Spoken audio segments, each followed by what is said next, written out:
Hi guys, welcome back to my channel. Today's video is going to be a new mum's must-have and regrets. These are the things that I am 100% going to use for baby number 2 and that I used like religiously for my son, and I thought that this would help some new mummies out there. So I will insert pictures of everything that I'm talking about as I talk about them, just so I'm not trying to hold things up awkwardly. Before we jump into this video, first of all, I'm wearing the same thing I wore in my last video, and that is because I'm filming this on the same day. Just giving you guys a heads up. The next thing is, if you are new to my channel, click the subscribe button down below. I will also leave a playlist of all the pregnancy videos I did with my son, who is now 14 months old. And so you guys can check out those pregnancy videos as well. I also did like a newborn must-haves when he was first born. Might link that down below as well, because some of those might have a reoccurring theme. So let's jump into the must-haves, and then I have some regrets. So must-haves. Wrap or carrier. We actually have both, because as Lachlan got bigger, the wrap was just not comfortable anymore. For me, he's a bit too heavy. However, we still use our carrier very regularly. It is so necessary if you have a clingy baby, or even just a baby that wants to be held a lot. And they all go through stages where they want to be held a lot. Every baby is like that. They go through their leaps and their stages, their growth spurts, all that sort of stuff. And this is a lifesaver if you want to get anything done with your hands, because you have 2 hands free and baby still feels secure. I had the Hugabub wrap, which is just in like a nude color, and then I have the Ergo Baby 360 carrier. I will leave everything I'm talking about linked in the description box down below, and like I said, I will insert pictures as I'm talking about those things. So the next thing that was an absolute lifesaver for us was a Cosleeper slash Docker-Tot thing. I've actually bought a Docker-Tot this time for baby. However, last time we had sort of a knockoff brand Docker-Tot sort of thing, because that's just what we could get our hands on. They didn't sell the Docker-Tot here in Australia when Lachlan was born. However, I will leave both linked down below for you. This was an absolute godsend for us, because Lachlan not only was a reflux baby, he was clingy and breastfed. So this just made the world of difference. We used it until he was about 8 weeks to 12 weeks old, and we transitioned him into his bassinet. However, we still used it for as long as he fitted in it past that stage.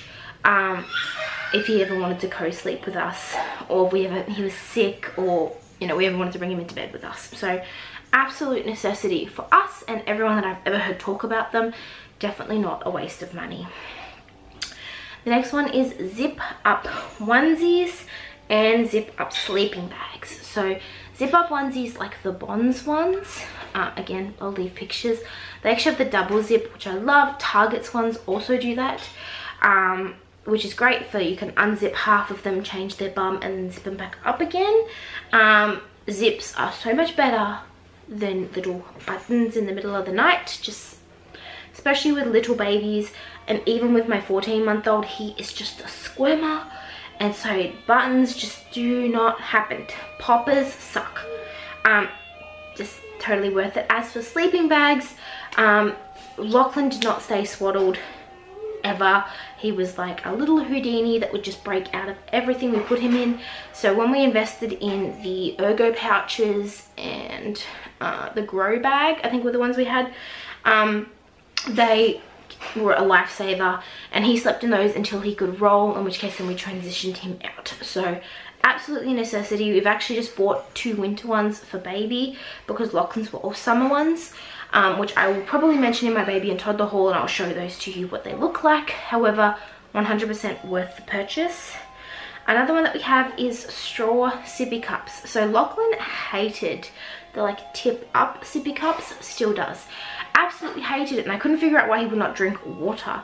And he wouldn't drink water when he got to the point of needing to wean, or starting on weaning and having water with food, until I bought him a sippy cup with a straw.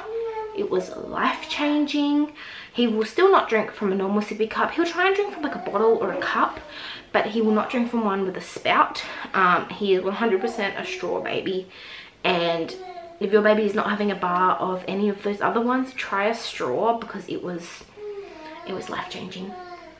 As for other things, gripe water was and is a godsend. Now this depends on your baby. Some babies prefer wind drops, some prefer Infocol, some prefer gripe water. Lachlan loved gripe water. It was the only thing that worked for us.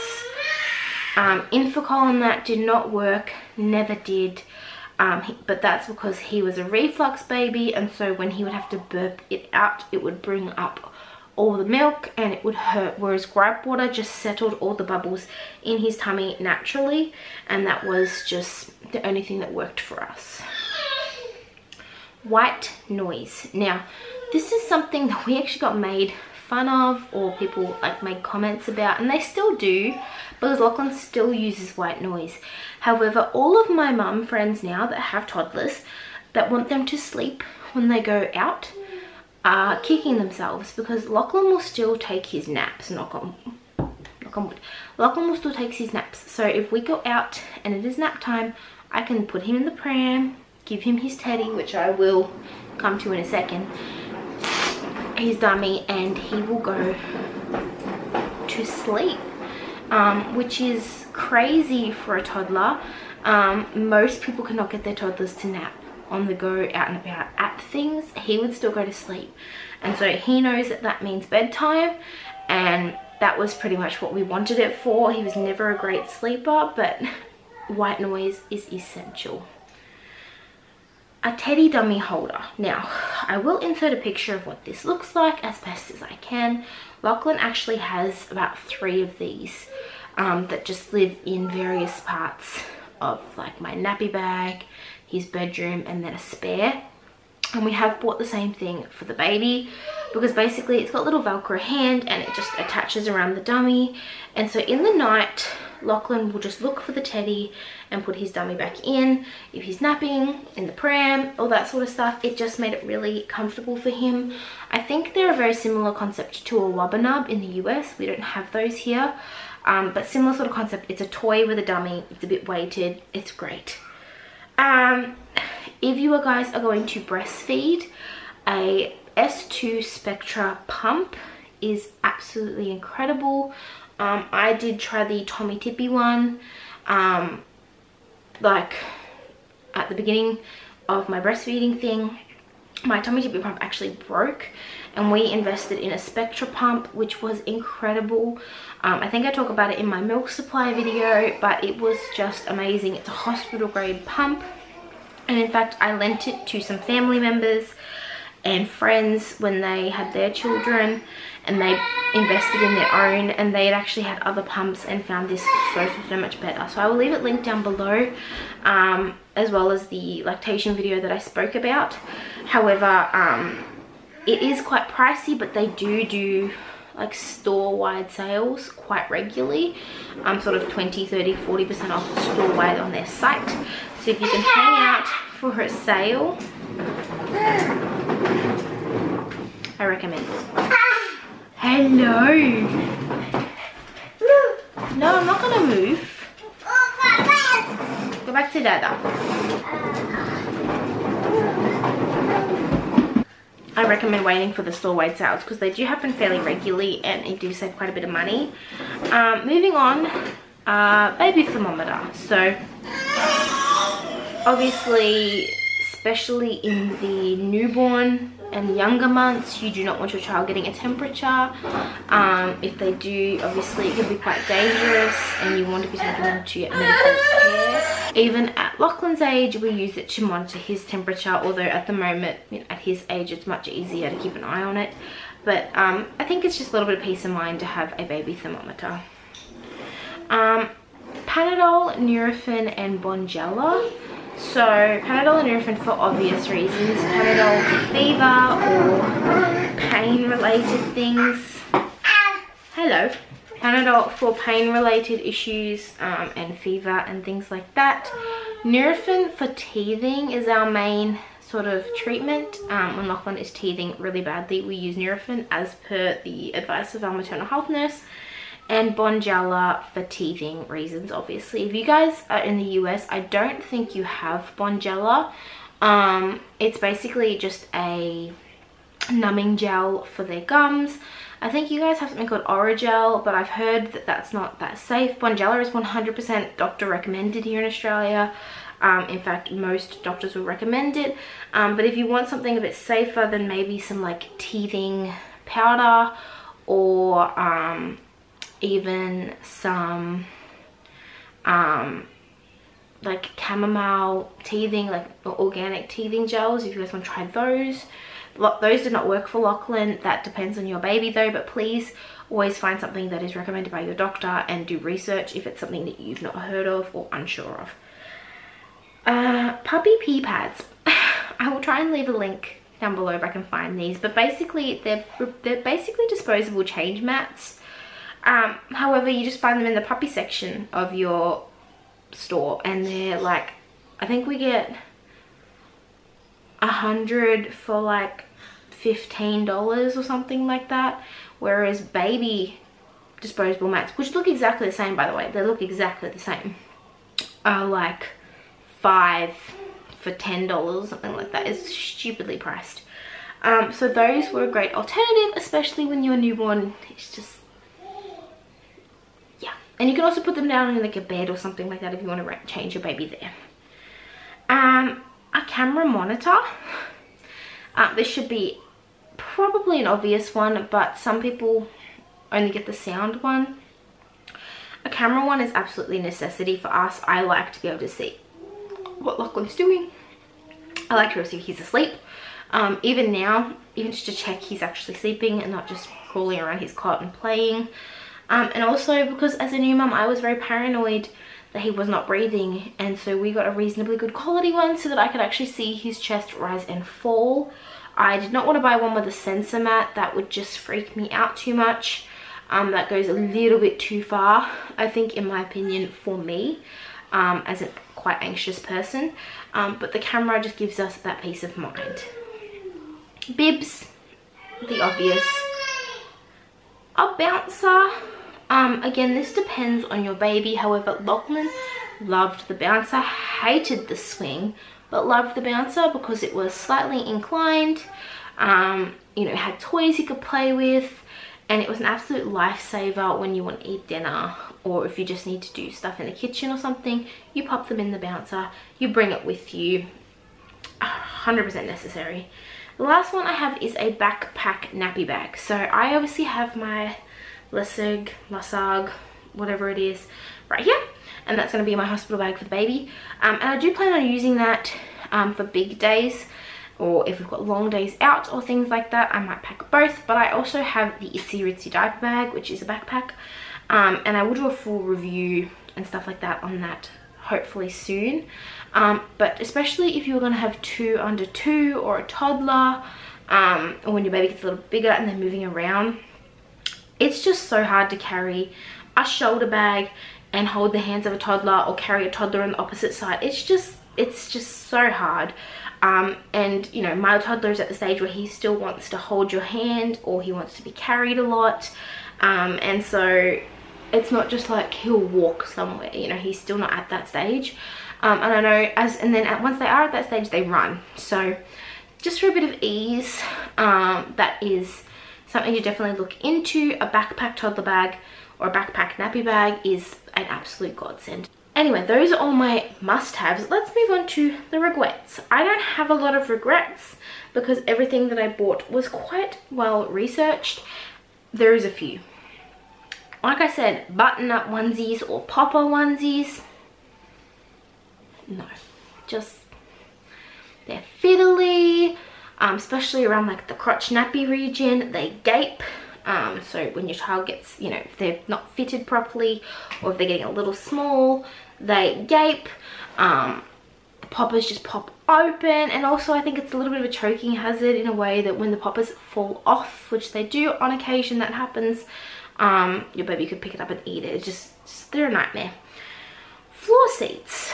Now this is some people love them, some people hate them. Lachlan never used his, maybe 4 or 5 times, because he just learnt to slowly sit up on his own. We much preferred the bouncer to the floor seat, and they're actually not super safe anyway. They're not recommended by a lot of doctors and things because of how kids jump out of them, or sort of flip out of them. We had the mamas and papas one, and while it was lovely, and I'll probably use it as a booster seat because it has the insert that comes out, I do not think it is a necessity, and I think it's a bit of a waste of money. We bought our second hand, so we only paid like $40 for it or something, but still, total waste of money. A fancy high chair. This is my fancy high chair right here. We are selling it, and we've bought ourselves an IKEA one. This thing to clean is like nearly impossible. The covers are not machine washable. Yes, they're like made of like a wipe down fabric, but they get in the seatbelt holes. The table is just awkward. It just, do not just save yourself the money and just get yourself a $25 IKEA high chair. Yeah. Or even like if you want to spend more money and get something like that, the Stockade one, similar sort of idea. It's just a chair with a table. There's no excess padding or anything like that. Go for that. Actual Burp cloths. So they are so expensive to buy. Just the piece of fabric is like this big, it just sticks over your shoulder. Just buy reusable nappies. Like reusable nappies come like a 10 pack. I think ours were Gerber's ones from Walmart when we went to the US. And oh my gosh, and like for this baby, because obviously we don't sell Gerber, they don't sell that brand here, we just bought IKEA ones. They come in like a little square, they come in a pack of 10 for I think $8. There's little square things, we've just washed them, and they were just, it's so much of unnecessary purchase. They look so cute, but they're gonna get thrown up on, and so it's like, why? So you just get yourself some reusable nappies and you do it. The next one is mittens. Get yourself some onesies that have the mittens on, because baby mittens do not stay on. You will lose them constantly, because as soon as you can actually fight them onto your baby's hands, they will fight them off. Just, at least my son did. A grow egg. Now this is circumstantial. We loved our grow egg at the beginning. And it's great for telling you the room temperature. However, we have a monitor that actually has a temperature reading on it, so we just don't use our grow egg anymore.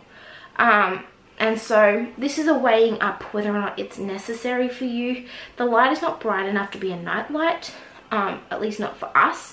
Maybe for like a toddler or something it would be bright enough. For us it's not. And so it's just something that you need to weigh up. If your monitor has a temperature reader on it that seems fairly accurate, then it's something you probably don't need to buy. Velcro swaddles. Now, I know this is not all of them. This is the ones that have the little pouch at the bottom and then they wrap. So I know there's like the Ollie baby ones or something like that, that they just wrap and then you tie the bottom. That would be fine. It's the sliding your baby into this like pocket thing, and they're just, it's more work than you would think it would be. It's not necessary. The last one is change pad covers. Now, this can be construed as not necessarily regret, but as a not necessary item. I still bought them, I still used them. However, and then I put the puppy pee pads over the top. But if your baby has an explosion, you have to wash, dry, and change that thing. We just have the wipeable surface, and I just put the puppy pee pad on top. So in the winter, I will probably use the change pad cover with the pee pad, but they're not a necessity. Just sort of make that decision on your own whether or not it's worth it. But for us, I don't think it was necessarily worth the money, but I think that's it for this video. I hope you guys had enjoyed it a lot. Please leave any newborn must-haves that you guys have in the description down below for any new mums. Please don't forget to click subscribe if you guys are new to my channel, and I'm going to just apologize for this piece of hair right now before I end this video because it's driving me nuts. So have a wonderful day. I will see you guys in my next video, and yeah, thank you so much for watching. Bye.